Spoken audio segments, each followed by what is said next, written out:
and they can accomplish a lot with those rays, running in, picking off tanks, and running out again. But if the other player is able to defend well enough, usually I think the advantage will go to the defender in that situation, because if you do have Goliaths around and some turrets to detect them, the raids, and if you've got your Charon boosters, then the raids aren't able to do a whole lot if you can successfully defend. So both players being even skill-wise, I give the advantage to the defender with the Goliaths and what have you. FireBatHero got that expansion up and running in the south, and it looks like Hwasin expanding over on the right side there at the top right corner. A battle going in here. A lot of tanks for FireBatHero, a lot of Goliaths as well. Hwasin setting up a siege mode a little bit late there. It looks like he's going to take, losing all of his tanks there. All of Hwasin's tanks going down now. He's going to have to fall back because he's left with Goliaths, and FireBatHero left with tanks, and FireBatHero winning that battle a little bit there. Looks like they're pointing out here, by the way, Hwasin at 0-0 and FireBatHero at 0-1. And FireBatHero setting up a ton of turrets as kind of a perimeter there.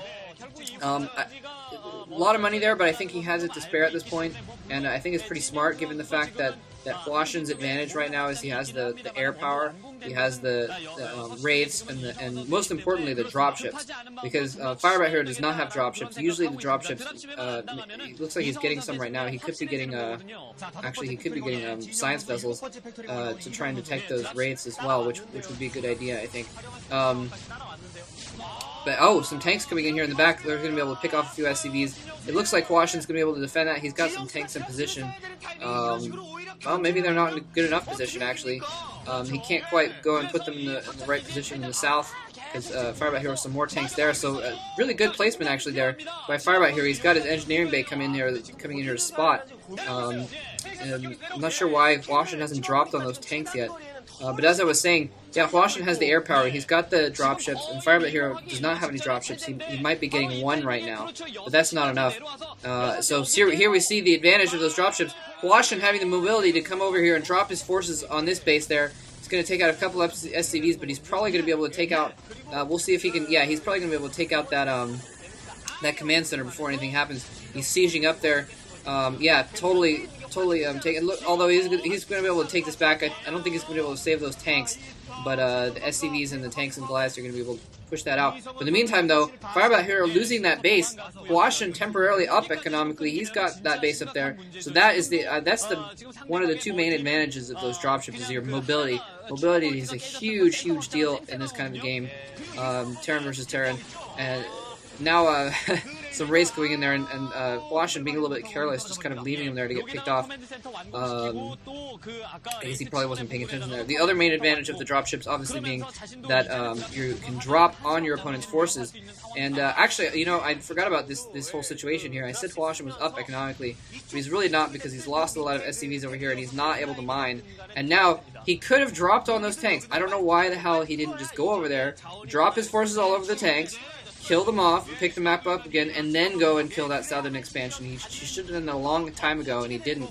But now FireBatHero has a turret up there. Although Hwasin now in a position to counter siege that without dropping on top, taking out that little southern set of tanks there. I don't know why he didn't take out those tanks earlier. Seriously.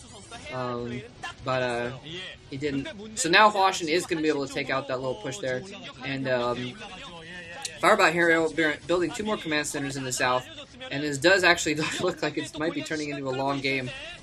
Both players having a lot of economy and a lot of factories, and tanks going up here. Yeah, Hwasin's going to lose that battle. He's going to have to fall back because he doesn't have the tanks to deal with the other tanks. But here's that mobility thing, though. I really think in the long run, Hwasin is going to be able to triumph in this because of this mobility that he has. He's got 4 or 5 dropships now. 5 dropships. And unfortunately, though, he's not got them fully loaded up there. So it looks like, well, wait, actually, 1, 2, 3, 4. He might get them. They're nearly fully loaded up. Finally, FireBatHero getting a dropship out.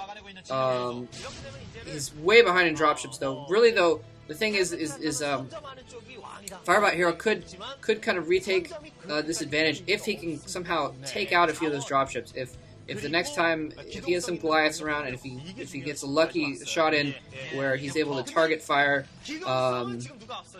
target fire of the dropships, taking out a few of Hwasin's dropships, limit his mobility. That'll be pretty key. But right now, 5 dropships worth of forces is a very significant amount to be able to move around the map. And he's able to set up siege tanks near his bases and hold off pushes by FireBatHero there, while at the same time moving around the map with his force in those dropships. And here he's going for another assault on those southern bases there. If he can do this, this is basically what Hwasin needs to do. He needs to go ahead and run around and try and take out these bases. He sees those turrets, he's going to avoid them and still go in, and it's what he needs to do is take out these bases, especially if he can kill off some SCVs here. That'll be huge. It looks like FireBatHero is going to see that. He's going to run his SCVs out, ironically, while some SCVs are running in. And that's kind of funny that some were running to that middle spot and he had to run the others out. So dropping a lot of tanks here. FireBatHero looks like he saw it. He doesn't have the mobility, but he saw it early enough. He's able to bring his forces back. And FireBatHero with a lot of tanks, absolute ton of tanks. When those tanks get here, Hwasin's going to get pushed back here, but he's sending his tanks in piecemeal, so they're getting picked off a little bit here. Hwasin basically able to take the first half of that battle just because he was entrenched, and FireBatHero losing a lot. Oh, that was absolutely horrible. FireBatHero lost a lot of tanks.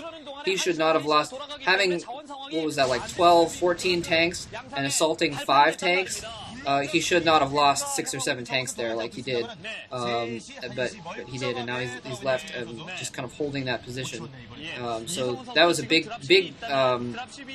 drop by Hwasin. He's now managed to stop production at that bottom right base. FireBatHero able to defend and keep production up in the 6 o'clock base. And now he's dropping. He does have a few dropships up now, and he's able to take out that little siege there. So another counter drop coming in there though. And Hwasin dropping a lot of tanks. Beautiful drop there. Getting his siege up first, and that was critical. Getting those siege tanks down first, he was able to take out a number of FireBatHero's tanks before they even fired. And so FireBatHero is going to lose that defensive point for him. And now those tanks firing on the bottom right base as well. And FireBatHero left with almost nothing over there defending that base. And all Hwasin needs to do is unsiege those tanks and walk over there. And that's exactly what he's doing. He's going to walk his tanks over there because, you know, tanks walk. Roll his tanks over, rather. And I think he probably should have rolled them in further, and then he would have been within range to take out some of those SCVs before they got away. But, oh, well, no one's perfect. Anyways, FireBatHero doing some countering here, setting up some tanks to just kind of shell Hwasin, mostly just kind of a distraction here. Hwasin's going to be able to take it out pretty easily with those 3 tanks there. And drop... Wow. FireBatHero was going in for a huge drop there, and FireBatHero, come on, just repair it. Okay, or you can just lift it off, that's fine too. I guess he was just trying to get as many minerals out of it as he could before he had to evacuate. He said, well, if you're not going to kill off my SCVs, I might as well use them for now. Yeah, FireBatHero, it looked like he was going in for a drop. He may have been using those 2 tanks to soften up that ridge, take out that turret so he can come over the drop. And instead, he's had to divert his forces over here to drop on those tanks and retake that position there. Just doing a real quick count. Hwasin's still not mining from this base here in the middle. I'm not sure if that's a new thing or if we just never took out those tanks. They haven't been back to show that in a while. So really, Hwasin mining at his natural and top right and the 3 o'clock. It looks like there's another base on the right side there. And FireBatHero just mining at his natural and his, as you call it, extended natural outside of his base. And a couple others. It's really hard to say who has the advantage at this point. Both players now with a lot of mobility. FireBatHero almost breaking that push there. And another huge drop coming in and taking that out. This is actually a little bit... FireBatHero in a little bit of trouble here. Somehow, Hwasin has managed to take the military advantage that FireBatHero had retained for so long. At least in this part of the map. And things looking a little bit... No. Yeah, actually, yeah. Sorry. It looked like FireBatHero was going to be able to take that out for a second. But then now Hwasin's still pushing in there. Hwasin loading up another set of forces into those dropships. And FireBatHero has his forces a little bit spread out here. He's got a lot of turrets, but... he's got a lot of turrets. He really does not want dropships coming in there. There's like a dozen turrets over there. Yeah, so FireBatHero a little bit spread out. He's got a lot of bases going. Wow, so things are pretty even. Honestly, things are pretty even. Looks like FireBatHero being a little bit ballsy, taking that spot in the middle there. Oh, a bunch of starports going up for Hwasin, and this is the evolution of the Terran versus Terran game. Is you see tanks and Goliaths and dropships and occasionally wraiths these days in the earlier, well, in the mid game, and then at some point or another, someone decides that they want to go for air, and they build a bunch of starports and go for battlecruisers, and then you see huge armies of battlecruisers versus battlecruisers, and or sometimes battlecruisers versus wraiths.